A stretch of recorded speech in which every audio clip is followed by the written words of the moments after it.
de gens ont entendu parler de l'existence, sur la planète Mars, de ce qu'on appelle le visage. Je vais démontrer qu'il existe une connexion entre cette construction sur Mars et les 3 sites anciens de Avebury, Glastonbury et Stonehenge, en Angleterre, grossis à 2 échelles différentes. Imaginez une sphère vide, avec au centre une pyramide touchant la sphère de l'intérieur.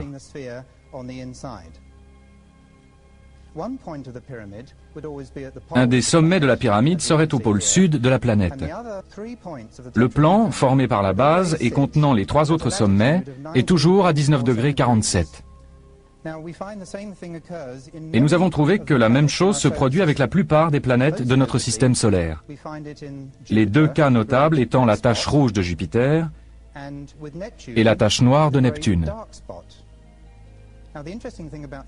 Et la chose intéressante à relever au sujet de Neptune, c'est que la grande tache noire et la planète Terre sont de taille exactement semblable et qu'à cette latitude, l'énergie est très importante. En août 1975, la NASA a envoyé la sonde orbitale Viking vers Mars. En juillet 1976, Viking a commencé à envoyer des clichés détaillés de la surface de la planète. Intéressons-nous maintenant à la région de la planète appelée Cydonia par la NASA. Cydonia est une construction située dans l'hémisphère nord de Mars, à environ 41 degrés de latitude. La latitude est donc plus élevée que 19,47 degrés, mais elle est en relation trigonométrique avec 19,47 degrés. Les clichés en question n'ont été d'abord vus que par le personnel de la NASA. Puis à la fin de l'été 76, certains des clichés ont été montrés à 1 millier de journalistes internationaux lors d'une conférence de presse. Au vu des clichés de Cydonia, plusieurs journalistes ont posé la question: quel est ce visage? Ce visage, leur a-t-il été répondu, n'est dû qu'à un effet de lumière, une question d'éclairage.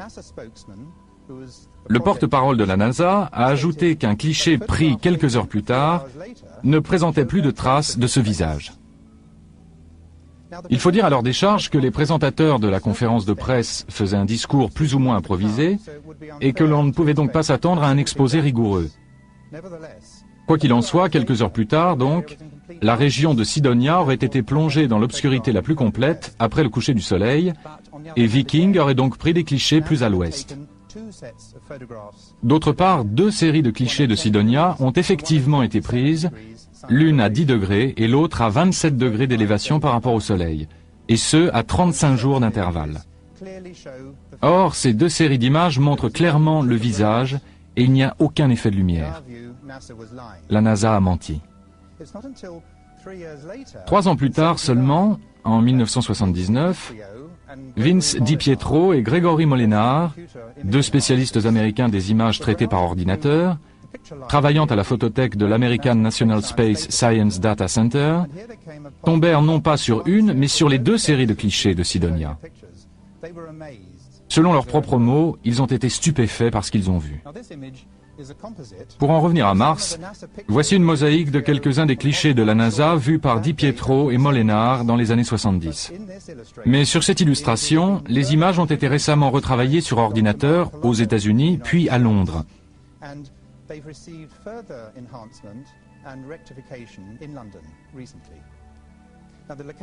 L'emplacement du visage et d'autres parties importantes de la construction sont clairement définis. À droite, vous pouvez apercevoir le cratère, avec sur son pourtour le tapis de matières éjectées. Nous y reviendrons un peu plus loin. Ce que je dois vous signaler d'abord, c'est que le tapis de matières éjectées provient de l'impact qui a créé ce cratère. Le tapis de matière forme comme une gigantesque éclaboussure. Voici un agrandissement du cratère et du mur. Ce dernier est très droit et s'étendant sur environ 3 km. À propos, le visage mesure environ 1500 mètres. Sur les bords du cratère, nous avons quelque chose qui ressemble à une pyramide à 3 côtés, ou tétraèdre, au nord du trou. Il est très important de se rappeler ce point précis, et aussi, si vous les voyez, deux points blancs au centre du cratère, dont il faudra se souvenir tout à l'heure, car nous en verrons de similaires. Au sud du cratère se trouve une butte entourée d'une spirale ascendante dans le sens contraire des aiguilles d'une montre. Cette butte fait environ 1500 mètres de diamètre pour 150 mètres de hauteur. Voici une illustration de l'un des crop circles les plus connus, apparus en très grand nombre au sud de l'Angleterre au cours des dernières années. Ce crop circle a surgi à Barbury Castle le 17 juillet 1991. Il s'agit d'un tétraèdre. Notez bien l'encoche en spirale dans le coin droit de l'empreinte. Voici un agrandissement de la spirale logarithmique du crop circle, le bord de la spirale avec ses encoches. J'ai réalisé plus tard que l'on retrouve la spirale dans la butte de Mars. Et voici à la fois la butte et la spirale logarithmique. À l'ouest de cette butte se trouve un ensemble qui semble être des structures pyramidales dont l'une est abîmée de façon évidente. Ce groupe de structures est appelé la cité. Au sud de la cité se trouve une grande pyramide à 5 côtés. La grande pyramide D et M, nommée ainsi après sa découverte par Di Pietro et Molenar. Le côté gauche de cette pyramide semble totalement intact, et le côté droit paraît en revanche endommagé. Gardez bien ce détail en mémoire.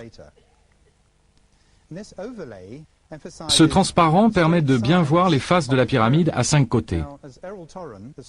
Comme Errol Torren, spécialiste en géomorphologie de l'American Defense Mapping Agency, le souligne, un objet à 5 côtés ne peut pas être formé, et à plus forte raison, maintenu en l'état par la seule force du vent et des phénomènes météorologiques.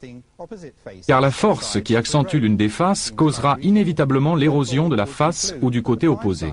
Nous avons envie de dire qu'une pyramide sur Mars est une chose singulière. Mais un visage sur Mars est une chose au moins aussi singulière.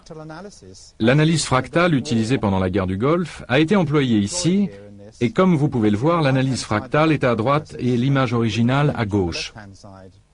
Ils ont utilisé l'analyse fractale pendant la guerre pour repérer des tanks dans le désert. Et en employant cette technique, les spécialistes ont affirmé que le visage de Mars est la chose la plus étonnante sur plus de 4000 km² à la ronde. Revenons maintenant sur Terre. Voici un crop circle qui est apparu au pied de la colline de Silbury, dans le Wiltshire, en Angleterre, dans la nuit du 27 juillet 1991.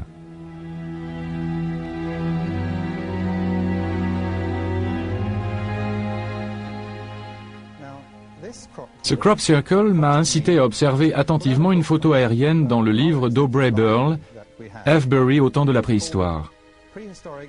C'est la photo en noir et blanc prise par Wester Photography il y a quelques années. Ce cliché est extrêmement utile pour ce que j'avais en tête, parce que la colline de Silbury est également dans le cliché.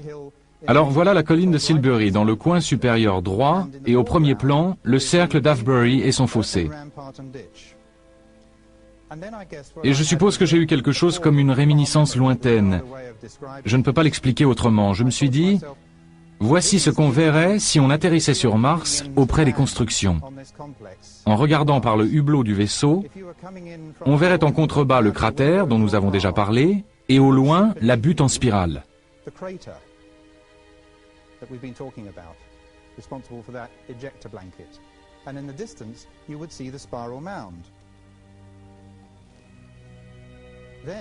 Il m'est alors apparu que le rempart de terrassement et le fossé d'Avebury pouvaient être une représentation du cratère, et la colline de Silbury, au loin, une représentation de la butte en spirale de Cydonia.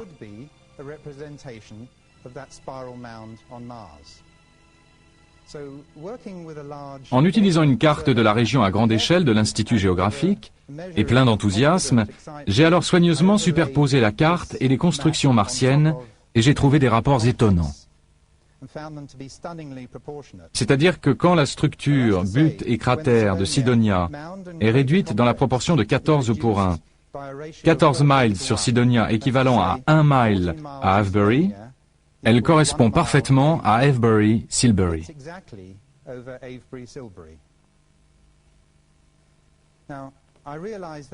J'ai compris qu'en y ajoutant le crop circle de Silbury, ces trois éléments n'étaient qu'une seule et même représentation géographique et topographique. Ils étaient fondamentalement la même image, transmettant les mêmes informations dans chaque cas. Inspiré par le crop circle, j'ai réalisé que la colline de Silbury et le cercle d'Avebury devaient être des représentations à l'échelle de cette partie des constructions de Mars.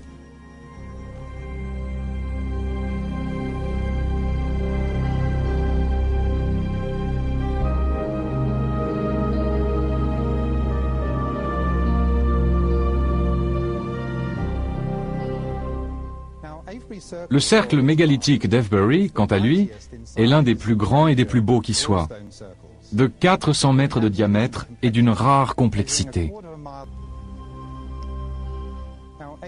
Avebury est constitué principalement d'un premier rempart de terrassement, puis d'un fossé intérieur d'où provient la terre du rempart. On trouve ensuite les alignements de pierres formant deux anneaux intérieurs. Environ 1,5 million de mètres cubes de matériaux ont été enlevés pour élaborer le cercle d'Avebury. Et on pense qu'il a été construit il y a 5000 ans. Voici un dessin des deux cercles de pierres intérieures qui illustrent bien l'angle à 19,5 degrés avec le nord.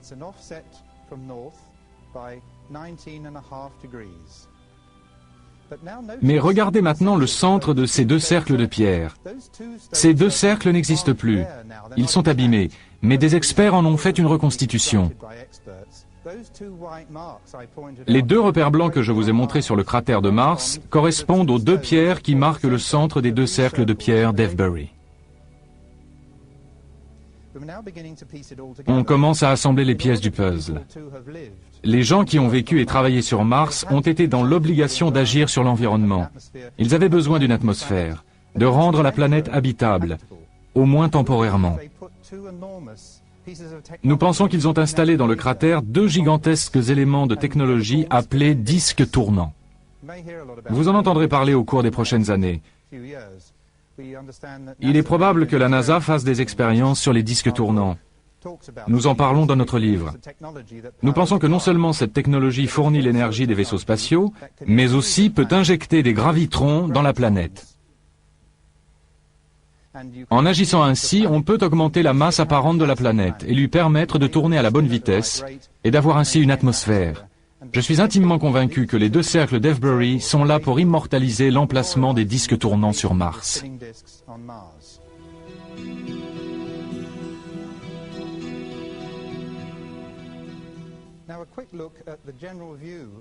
Et maintenant un retour rapide à une vue générale de Cydonia pour nous rappeler l'emplacement exact du cratère et de la butte en spirale à droite des constructions. Nous allons maintenant comparer la butte en spirale de Mars avec la colline de Silbury en Angleterre. Il est important de souligner que la colline de Silbury n'est pas une sépulture, comme il a été dit, et que la signification de la structure Silbury-Avebury reste encore maintenant un mystère absolu. Environ 3 millions de mètres cubes de matériaux auraient été remués, ce qui aurait nécessité, selon les experts, le travail de 700 personnes pendant 10 ans.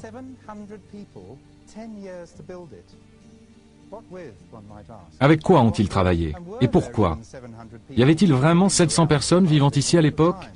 C'est une prouesse étonnante, équivalente à l'arrivée du premier homme sur la Lune. Ça devait être d'une importance considérable pour eux. On dit que les anciens Bretons montaient la colline de Silbury et qu'ils la gravissaient en spirale tout en dansant. En regardant à nouveau la carte régionale de l'Institut géographique, vous pouvez y voir une ligne droite reliant la partie ouest du cliché à la partie droite. Il s'agit d'une voie romaine. En réalité, cette voie romaine dévie pour éviter la colline de Silbury. On peut se demander maintenant s'il existe à Avebury quelque chose se rapprochant du mur de Cydonia.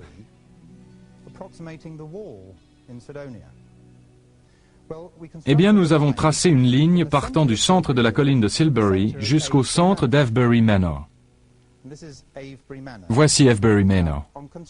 En traçant cette ligne, nous avons découvert que nous avions reproduit l'angle droit, qui est en fait un angle à 89 degrés à la jonction de la droite qui relie le sommet de la pyramide à 5 côtés, comme nous pouvons le voir à gauche du cliché, et de la droite qui va vers le nord jusqu'au centre du mur.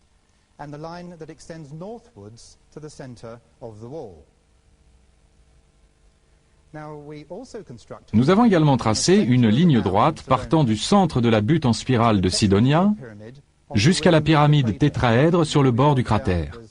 Vous vous souvenez que nous avions remarqué une petite pyramide tétraèdre sur le bord du cratère, au nord d'un trou sur Sidonia. Eh bien, l'angle formé par la verticale du mur et cette nouvelle droite est de 19 degrés 47.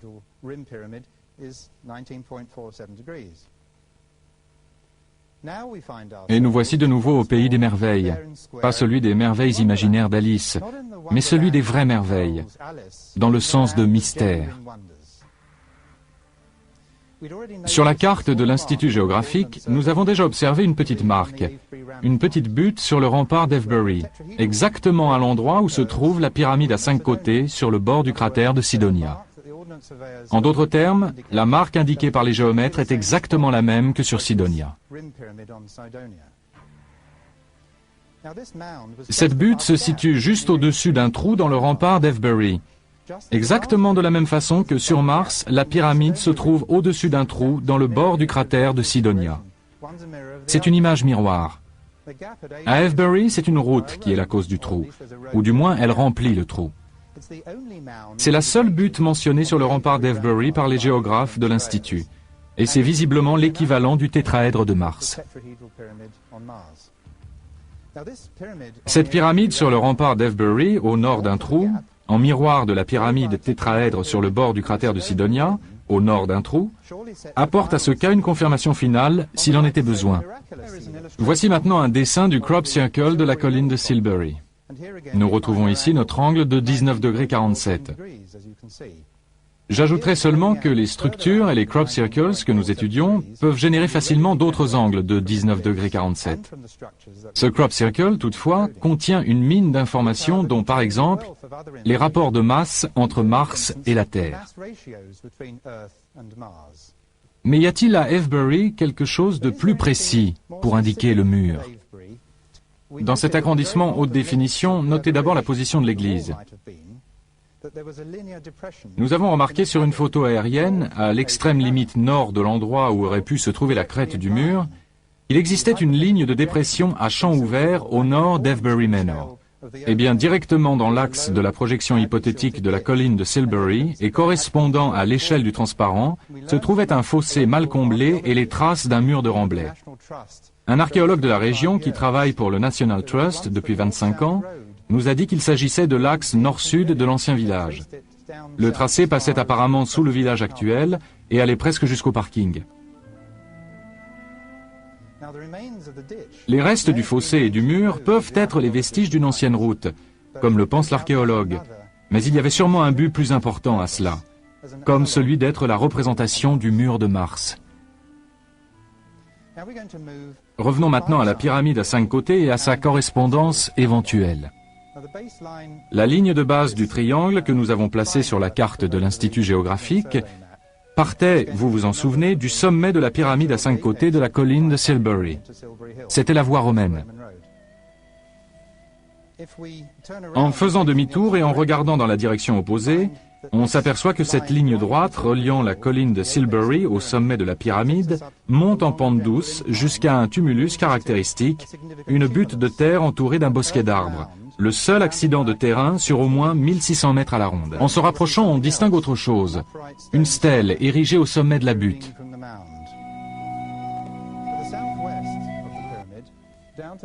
Il y a un angle au sud-ouest de la pyramide, mais si on regarde légèrement au-dessus, on distingue quelque chose qu'on peut appeler un contrefort. Nous avons découvert que la stèle que nous regardions correspond à ce point. Souvenez-vous des détériorations de la pyramide que nous avons observées plus tôt. À gauche de l'image se trouve la partie intacte, et à droite, la partie endommagée. Nous pensons que l'abbaye de Glastonbury correspond à quelque chose dans la partie non endommagée de la pyramide, permettant une sorte de vision à distance. Nous avons le sentiment qu'il s'agit d'une partie de la technologie autrefois existante dans la pyramide à 5 côtés. Cette technologie fournissait à des êtres vivants toute l'énergie utile aux constructions dans lesquelles ils ont vécu pendant un certain temps. Par la suite, nous avons découvert que chaque pierre d'Avebury a son équivalent sur Mars. C'est la raison de leur emplacement. La pierre d'Adam et Ève, par exemple, a son équivalent sur Mars, exactement au même endroit. C'est absolument fantastique. En conclusion, nous pouvons dire qu'il existe des liens indiscutables et très solides entre les deux planètes, et que par conséquent, il y a eu communication physique et ou mentale entre Mars et la Terre.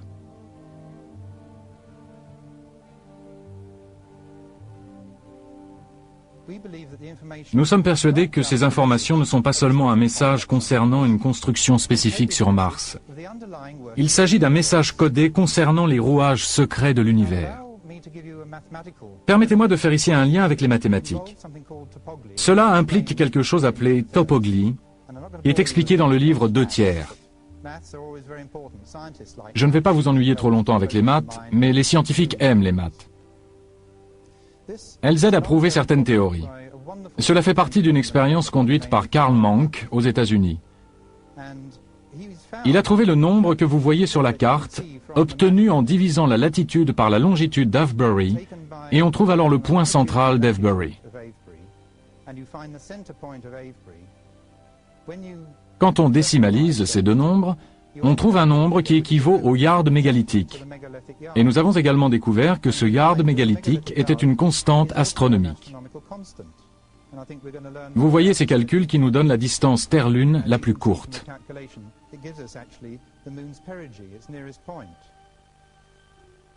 La topoglie existe sur Mars. Voici le visage sur Mars et 6.8902837006 est sa longitude sur Mars. Ce qui veut dire que l'emplacement du visage a été calculé. Et en multipliant le double tétraèdre par pi, on obtient 41 degrés 11 minutes, 10.030 secondes. L'emplacement du visage sur Mars et sa topoglie utilisent la même technique, comme en témoignent les positions centrales d'Avebury ou de Stonehenge, ou encore de la Grande Pyramide.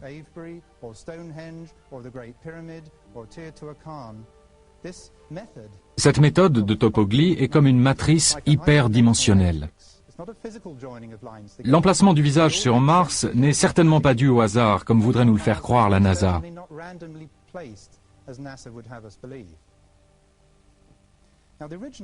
Les premières images de la NASA envoyées sur Terre par la sonde Viking en 1976 indiquaient que le visage était symétrique. Les gens qui étudiaient ces photos supposaient que le côté du visage dans l'ombre était identique à celui qui était éclairé. Toutefois, nous pouvons maintenant démontrer qu'il s'agit d'un sphinx. À la lumière de clichés récemment retravaillés par ordinateur, en utilisant la méthode d'équalisation des contrastes, le docteur Marc Carlotto, qui a dirigé ces travaux, a permis de mettre au jour la partie dans l'ombre afin de l'harmoniser avec la partie éclairée. Si nous regardons attentivement la sculpture à deux côtés de Mars, le côté droit, c'est-à-dire le côté droit quand on se place du point de vue du visage, on voit très bien la moitié primate. Elle pourrait représenter un être humain des premiers temps de la Terre.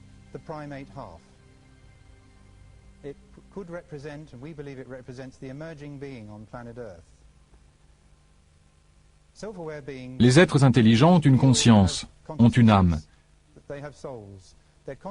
Leur conscience se situe à la tangente de la ligne centrale du corps, dans le côté droit de la tête.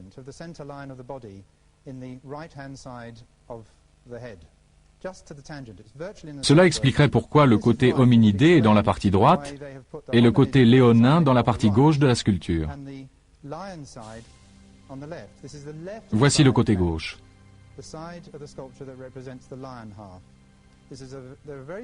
Si le côté léonin est dans la partie gauche, c'est parce que le lion a toujours représenté le cœur. Le cœur qui pompe en 3 dimensions, qui nous maintient en vie.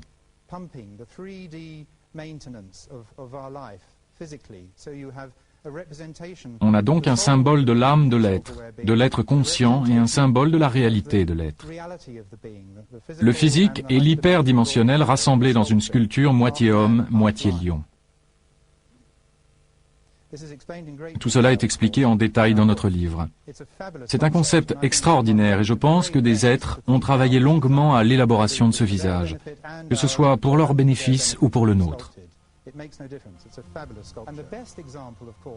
Sur Terre, le plus bel exemple de sphinx que nous ayons est celui connu sous le nom de Ark-Ur, et nous affirmons qu'il a été sculpté il y a environ 237 000 ans.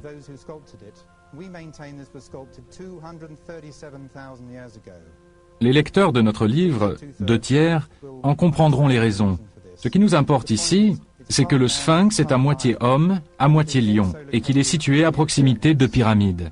Nous avons donc un sphinx et des pyramides sur Mars, et un sphinx et des pyramides sur le plateau de Gizeh. En septembre 1992, la NASA a envoyé sur Mars une sonde spatiale qui avait la capacité, à partir de décembre 1993, de prendre de nouveaux clichés des constructions controversées. Mais la NASA se refuse absolument à photographier à nouveau la région des constructions, malgré les preuves évidentes étayant l'hypothèse d'une vie intelligente qui lui ont été constamment exposées. Selon la NASA, les clichés de cette région, si par hasard ils étaient pris, seraient mis à la disposition du public environ 6 mois après leur réception terrienne. Mais au moment même où le vaisseau se mettait en orbite autour de la planète rouge, le 21 août 1993, Mars Observer tombait en panne. Ni les habitants de la Terre, ni la NASA elle-même n'allaient donc avoir de clichés. La NASA est allée sur Mars pour y rechercher la vie. Ne serait-il pas fabuleux d'y trouver des indices d'une vie intelligente? N'auriez-vous pas envie de le crier sur tous les toits? Et de dire « on ne comprend pas, c'est incroyable, voyons voir ça, on dirait une sculpture, voyons un peu ». Il faut ajouter que le docteur Carl Sagan a admis que l'argument fallacieux concernant l'éclairage du visage était une déclaration erronée et malheureuse du directeur de projet. D'après une déclaration récente des dirigeants de la NASA, nous savons tous qu'ils pensent avoir trouvé la preuve d'une vie sur Mars dans un morceau de météorite de l'Antarctique contenant des fragments de fossiles d'organismes primitifs. Rien de très impressionnant pour l'instant, et ces preuves ne sont pas corroborées. Mais au moins il se passe quelque chose. Il semble qu'une décision ait été prise à très haut niveau pour faire admettre l'idée que la vie existe probablement ailleurs et tout spécialement sur Mars. Pour conclure, il semble déjà établi au-delà de toute incertitude que Mars a été autrefois habité par des êtres pensants. Ce qui est beaucoup plus troublant, c'est qu'il est maintenant tout à fait manifeste que les habitants de la Terre savaient cela il y a 5000 ans et peut-être même avant. La deuxième constatation renforce bien évidemment la première. Ou plutôt, ces deux séries de données forment un tout inébranlable.